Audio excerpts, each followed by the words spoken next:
In the spring of 1987, Harlan County, Kentucky recorded its driest April since the dust years of 1953. The creeks pulled back from their banks like old men retreating from cold. The topsoil cracked in long, wandering lines that farmers said looked like the palms of dying hands. That year, 3 family farms in the eastern half of the county went to the bank before the first week of June. 2 more followed in August. The local agricultural extension office sent out a single-page bulletin reminding farmers about federal assistance programs, and most of those farmers used that bulletin to wipe the grease off their hands before folding it into their shirt pockets, never to be read. It was in this same county, and in the same dry and unforgiving spring, that a man named Eldon Ray Combs drove a borrowed flatbed truck down a gravel road that barely deserved the name, pulled up to 47 acres of land that nobody wanted, and stood in a field of pale, powdery dust with his hands on his hips, looking at it the way a man looks at a problem he has already decided to solve. Eldon was 51 years old that spring. He was not tall, not broad-shouldered, not the kind of man who made an impression at the feed store or the hardware counter. He wore the same kind of khaki work shirt every day, the cuffs worn thin and the collar faded to the color of old cream. His hands were wide and rough and permanently stained in the creases with something that no soap had ever fully removed. He had the slow, deliberate way of moving that people in Harlan County either respected deeply or mistook for stupidity, depending on who they were. The 47 acres had a history that nobody talked about cheerfully. For 16 years, from 1971 to 1987, the Consolidated Mineral Processing Plant 3 miles east had used the back section of that land as a dumping ground for limestone powder and calcium carbonate waste. The arrangement had been informal and mostly undocumented, the kind of agreement that happened between a plant manager and an absentee landowner over a phone call and a handshake and a small yearly payment that made the landowner feel like he was doing something shrewd. When the plant finally changed its waste disposal procedures in 1987, complying belatedly with a state environmental order that had been sitting on someone's desk for 4 years, the dumping stopped. The landowner, a retired postal supervisor named Gerald Fitch who lived in Lexington and had inherited the property from an uncle, looked at the land one more time from the window of his car, decided it was ruined beyond any practical use, and sold it to Eldon Ray Combs for $11,000 and a used hay baler that hadn't run properly since 1984. Every person in Harlan County who heard about this transaction had an opinion about it, and every one of those opinions was some version of the same thing.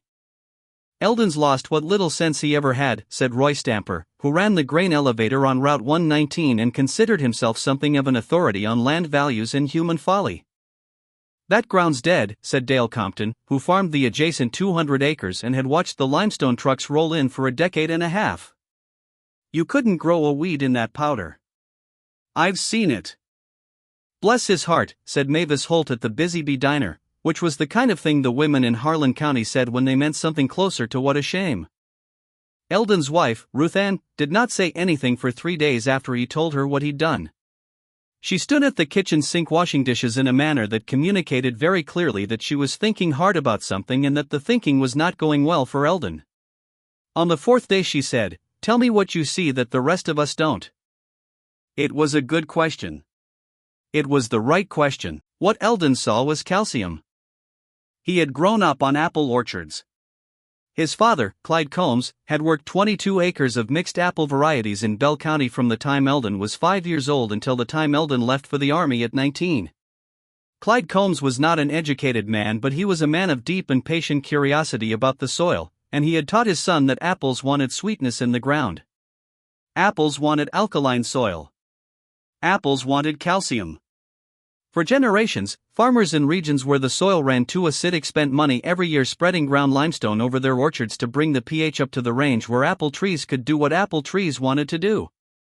And here were 47 acres that had been receiving free limestone applications, year after year, for 16 years. Eldon did not say all of this to Ruth Ann in one speech. He said it slowly, the way he did everything, sitting at the kitchen table with a cup of coffee that went cold before he was halfway through explaining. He talked about soil pH. He talked about calcium carbonate and what it did to the ground over time. He talked about his father's orchard and the way the old man used to taste the soil at the edge of a shovel the way some people tasted food, reading things in it that Eldon was only beginning to understand. Ruth Ann listened. When he was done, she refilled his cold coffee without being asked and sat back down. How long, she said.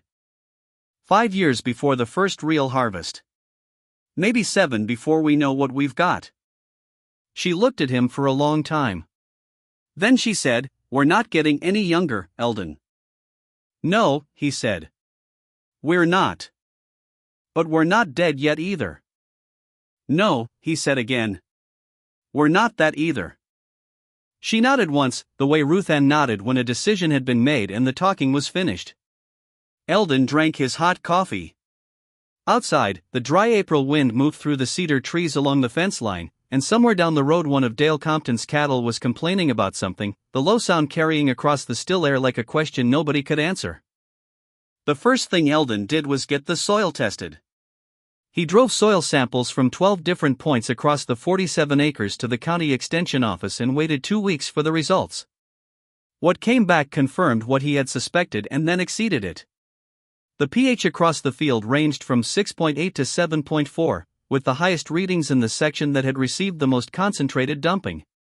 For apple cultivation, the ideal range was 6.0 to 7.0. He was going to need to manage the highest sections carefully, bring them down slightly over time with targeted amendments. But the bulk of the land was sitting in a sweet spot that apple growers in acidic eastern Kentucky would have paid good money to achieve. He drove out to the land in the early mornings before the heat came, walking the ground in his work boots, reading it the way his father had read it. The limestone waste had not been dumped uniformly.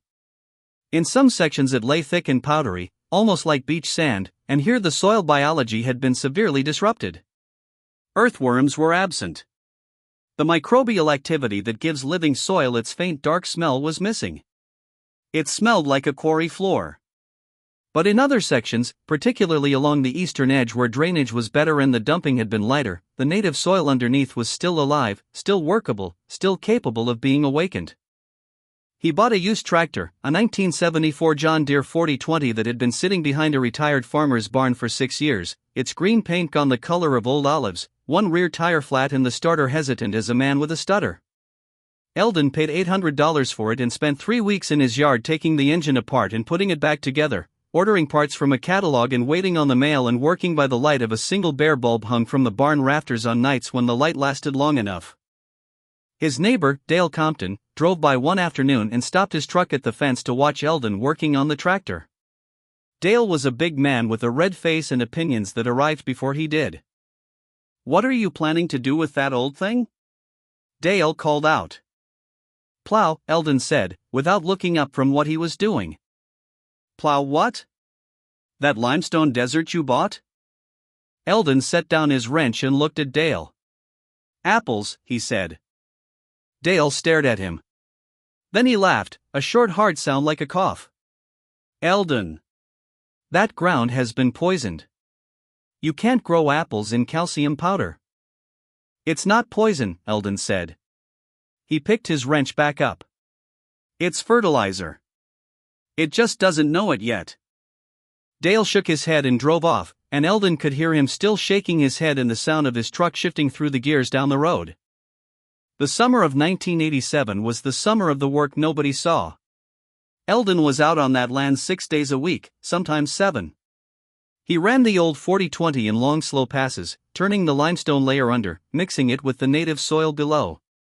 Where the dumping had been deepest, he brought in loads of composted manure from a dairy operation 2 counties over, working organic matter into the calcium-heavy ground to restore the biological life that the years of industrial use had stripped out. He seeded cover crops. He planted crimson clover and winter rye and let them grow and then turned them under, again and again, building the slow invisible architecture of living soil. Ruth Ann came out to the field sometimes in the afternoon with a jar of sweet tea wrapped in a dish towel to keep it cold, and she would stand at the edge of the field watching him make his slow turns at the far end, the tractor leaving a trail of turned dark earth behind it, and she thought about how a man's life can look like nothing from the outside and like everything from inside his own chest. Their son, Gary, came home from Louisville that August with his girlfriend and his new job title and his opinions about land investment. Gary was 26 and worked in commercial real estate, and he had the particular confidence of a young man who had discovered that the world of numbers could be made to agree with whatever conclusion he'd already reached. "Dad," he said, standing at the edge of the 47 acres in his clean shoes, looking at the field of turned earth and cover crops and the places where the white limestone still showed through in patches like old snow. "Dad, you paid $11,000 for this. Plus the baler," Eldon said. "The baler doesn't run." "Not yet." Gary looked at his girlfriend, whose name was Cheryl and who had the good sense to stay quiet. "When do you plan to see any return on this?" 1992, Eldon said. "Maybe 93. Gary did the math in his head. "That's 5 or 6 years. "That's right. Dad. You're 51. "I know how old I am, Gary." Gary looked at the field again. He looked at his father. He had a speech forming behind his eyes that was about depreciation and opportunity cost in the agricultural lending environment in eastern Kentucky, and Eldon could see it forming the way you can see weather coming across a ridge, and he said, quietly but in a way that closed the door, "I learned something from your grandfather, and your grandfather learned it from his. The ground remembers everything you put into it. It never forgets and it never lies." I've spent the last 40 years watching men farm land they didn't understand and wondering if they'd ever stop to listen to what was underneath their feet. I'm done wondering. I'm listening now. Gary didn't give the speech. He went back to Louisville on Sunday. He called more often after that, in the careful way that adult children call parents they are worried about, asking how things were going in a tone that already expected the answer to be bad. Things were not bad. Things were slow, which is different. In the fall of 1988, Eldon planted his first apple trees.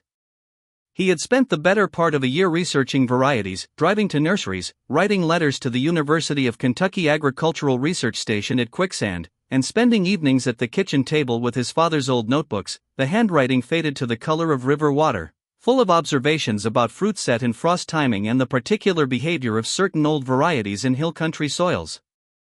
He planted a mixture of varieties chosen with careful deliberation.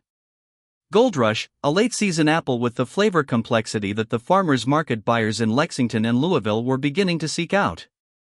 Arkansas Black, an old variety with a deep wine red skin and a flavor that intensified in cold storage. Honeycrisp, the variety that the university researchers were saying would change the apple market in the coming decade, though in 1988 most people in Harlan County had never heard of it. And 2 rows of an old variety his father had grown, a long-forgotten apple called a sheepnose that his father had kept alive from seeds passed down from his own father, a soft yellow apple with a honey sweetness and a perfume that Eldon associated so completely with his childhood that the smell of it, on the rare occasions he encountered it, made his chest ache. He planted 600 trees that first fall, spacing them carefully, staking each one. He hired 2 local men to help, brothers named Teddy and Carl Begley, who were looking for work after the mine they'd spent 10 years in had cut its workforce by 40%. They were good workers once Eldon showed them what he wanted, though they were skeptical in the way that men who have done hard physical labor all their lives are skeptical of anything that doesn't produce an immediate visible result. "When do these things start making apples?" Teddy asked one afternoon, looking at a row of slender young trees barely taller than a man's shoulder. "Few years," Eldon said. Teddy looked at Carl. Carl shrugged. They went back to planting.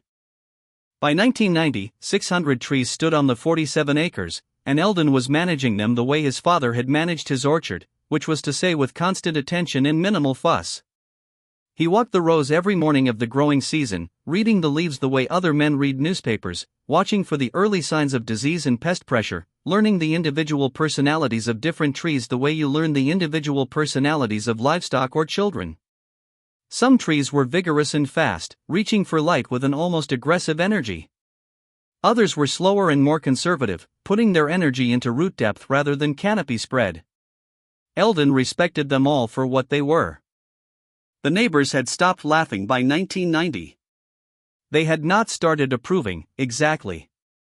It was more that the laughter had run out of reasons to sustain itself, because the trees were alive and growing and the ground under them was visibly different from the white powdery hardpan it had been 3 years earlier. The cover crops and the manure and the patient turning and the years of biological activity had transformed something. The soil in the orchard was dark now, friable, full of earthworms that Eldon counted sometimes when he dug a sample hole, the way his father had taught him to measure soil health. Dale Compton stopped at the fence again in the summer of 1990, as he had stopped periodically over the past 3 years, always in the same position of a man watching something he expected to fail. "Those trees look decent," Dale said, which from Dale was approximately equivalent to a standing ovation. "Thank you, Dale," Eldon said. "Still think you won't see real money out of that ground?" "We'll see," Eldon said. "You put in how many?" 600 trees? 612. Dale chewed on that. "What's the market like for apples out of Kentucky?" "Growing," Eldon said. "People are starting to want things that aren't from the grocery chain. Old varieties. Flavor. Something they can put a name to." Dale made a sound that was not quite agreement and not quite dismissal. He drove off. Eldon went back to what he'd been doing, which was pruning the lower branches of a young goldrush that was getting too much of its energy tied up in competing scaffolds. The winter of 1991 was hard. It came early and stayed mean, with a cold snap in late November that dropped temperatures to 12 below zero for 4 nights running. Eldon was out in the orchard at 3 in the morning during the coldest stretch, walking the rows with a flashlight, checking the cambium of the most vulnerable trees with the blade of his pocket knife, pressing the knife just under the bark to see if the green was still green or if it had gone brown, which meant frozen, which meant dead. He lost 41 trees that winter. He found them on a February morning when a brief warm spell let him do a full assessment, and he walked the rows marking the dead ones with surveyor's tape, bright orange against the gray-brown of leafless branches, counting them as he went. 41 trees in 612. A loss of 6.7%. Painful but not catastrophic. He ordered replacements in March and planted them in April and did not speak about the lost trees except once, to Ruth Ann, when he said that 41 trees were gone and she said she was sorry and he said it was the price of learning what the cold could do and now he knew. The spring of 1992 was the spring Eldon had told Gary about, and Gary did not come home to see it, but Ruth Ann was there. She was there the morning in late April when Eldon walked out to the orchard in the early light and found the trees in bloom for the first time as a mature orchard, not a few scattered blossoms on youngwood but a full white flowering from one end of the 47 acres to the other, the kind of sight that people who have tended orchards for years describe as the single most beautiful thing they have ever seen in their working lives. Eldon stood at the edge of the rows and looked at it for a long time without moving. The blossoms were white with the faintest trace of pink, dense as snow on the branches, and the smell of them reached him from 20 yards away, a clean sweet smell that had nothing to do with the limestone dust and industrial waste that had once covered this ground, nothing to do with the cracked dry earth of that April in 1987 when a man with no good reputation for wisdom had stood in the same field and seen something nobody else could see. He went back to the house and woke Ruth Ann up and told her to come outside. She came out in her housecoat with her gray hair still loose from sleep and she stood beside him at the edge of the orchard in the early morning light and she did not say anything for a while. Then she said, "Your daddy would have liked to see this." "Yes," Eldon said. "He would have." The first commercial harvest came in the fall of 1992. It was a partial harvest, the trees not yet at full bearing capacity, but it produced 11,000 pounds of fruit across the varieties. Eldon had spent the previous year establishing relationships with farmers market operators in Lexington and Louisville and with 2 independent grocery stores that were beginning to develop what their owners called a local and artisanal food program, which was language Eldon found peculiar but did not argue with, since it appeared to mean they would pay considerably more than commodity price for apples with names and stories attached to them. He drove the first load to the Lexington Farmers Market on a Saturday morning in October, the truck bed loaded with wooden crates he'd built himself over the winter, each variety labeled in Ruth Ann's careful handwriting on cards tucked into the crates. Gold Rush, Arkansas Black, Honeycrisp. And at the end of the truck bed, 3 small crates of the old sheepnose, the yellow apple with the honey perfume that his father had grown and his grandfather had grown before that, the variety that existed in commerce nowhere else because it had never been commercially cultivated, surviving only in the seed memory of one family's careful keeping. He sold out of everything by 10 in the morning. He sold out of the sheepnose in 40 minutes. A woman who identified herself as a food writer for a Louisville magazine bought the last crate of sheepnose and asked him where the apples came from and he told her and she wrote things down in a small notebook and he drove home with an empty truck bed and a check that covered 3 months of operating expenses, and he sat in the truck in his own driveway for a few minutes before going inside, not celebrating exactly, But sitting with the weight of what had happened, what 5 years of invisible work had produced on a day in October. The food writer's piece ran in February of 1993. It was a long piece, the kind of writing that food magazines were beginning to publish about heritage agriculture and lost varieties and the people who kept old things alive. It talked about the 47 acres and the limestone waste and what Eldon had understood about calcium and apple soil. It talked about his father's notebooks and the sheep-nose apple and the tradition of seed-keeping in Appalachian farm families. It described the orchard in language that made Eldon mildly uncomfortable because it was more romantic than the actual experience of farming, which involved a great deal of time being dirty and tired and worried about the weather, but he understood that the writing was not really about him. It was about the idea of him, and he supposed that ideas had their own value. The phone rang for 2 weeks after that article came out. Farmers market managers. Restaurant buyers. A man in Cincinnati who wanted to know if Eldon would consider selling young sheepnose trees as nursery stock. A professor from the University of Kentucky who wanted to come and document the sheepnose apple for an agricultural heritage preservation project. Gary called too. "I figured you might," Eldon said. Another silence. "I want to come home and see it." "You're always welcome home, Gary. You know that." Gary came home the following weekend with Cheryl, who was his wife by then, and their 8-month-old son, who they had named Clyde after Eldon's father, a fact that had moved Eldon more than he'd shown when he first heard it. They walked the orchard rows on a cold February afternoon, the trees bare and gray, the ground hard, and Gary walked with his hands in his pockets and looked at the trees and the soil and the sky above the ridge and said almost nothing for a long time. At the end of one of the rows he stopped and crouched down and picked up a handful of the soil and held it in his hand and looked at it the way Eldon had seen his own father look at soil, the way a man looks at something he is trying to read. He looked up at Eldon. "You knew," he said. "It wasn't a question." "I thought I knew," Eldon said. "There's a difference." "What's the difference?" "Knowing is something you can prove before you start. What I had was more like faith with evidence. I'd read the ground. I'd read the chemistry. I believed it would work. But believing and knowing aren't the same thing until you've got 11,000 pounds of apples in the back of a truck." Gary stood up and let the soil fall from his hand. He brushed his palm on his jeans. "I'm sorry I wasn't more supportive." "You were worried about me," Eldon said. "There's nothing wrong with that. I thought you were throwing your money away." "You might have been right," Eldon said. "The cold winter of '91 almost proved you right. 41 trees. If that snap had lasted another 2 days, the losses might have been different. But it didn't. No. It didn't." They walked back to the farmhouse in the cold February light, the baby riding on Gary's arm and looking at the bare trees with the pure opaque curiosity of an 8-month-old who has not yet been taught what to expect of anything. By 1995, the orchard had reached full bearing capacity. The 671 surviving and replacement trees were producing at the level Eldon had projected, roughly 150 pounds per tree in a good year, and 1995 was a very good year. A warm spring with adequate rain, a summer with the right alternation of warm days and cool nights that built flavor and color in the fruit, and a harvest season that arrived in waves through September and October, each variety coming in at its own time, filling the wooden crates in the barn, filling the truck, filling the accounts of farmers markets and restaurants and the 2 specialty grocers who had become steady customers. That year's harvest totaled just over 90,000 pounds.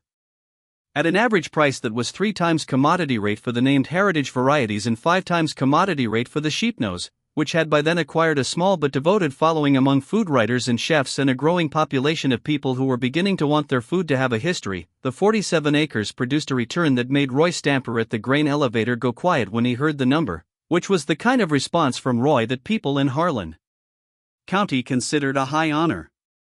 The Begley brothers were still working for Eldon by then, Teddy and Carl, and Eldon had hired 3 more people, including a young woman named Marla Dix who had grown up on a tobacco farm and had a feeling for plants that showed up in the way she moved through the orchard, quickly, confidently, reading the trees the way Eldon had learned to read them and sometimes seeing things before he did. He raised her wages twice in the first year and gave her a title, orchard manager, that she wrote on her mother's refrigerator in Harlan with a magnet. In 1997, 10 years after the man from Lexington had sold him 47 acres of limestone waste for $11,000 and a broken baler, Eldon Ray Combs stood in the orchard on an October morning at the height of the gold rush harvest and looked at what surrounded him. The trees were 12 years old and in their full vigor, the canopy of each one touching the canopy of the next in a continuous green architecture that blocked the sky in long cathedral corridors and let the light through in moving patterns on the ground.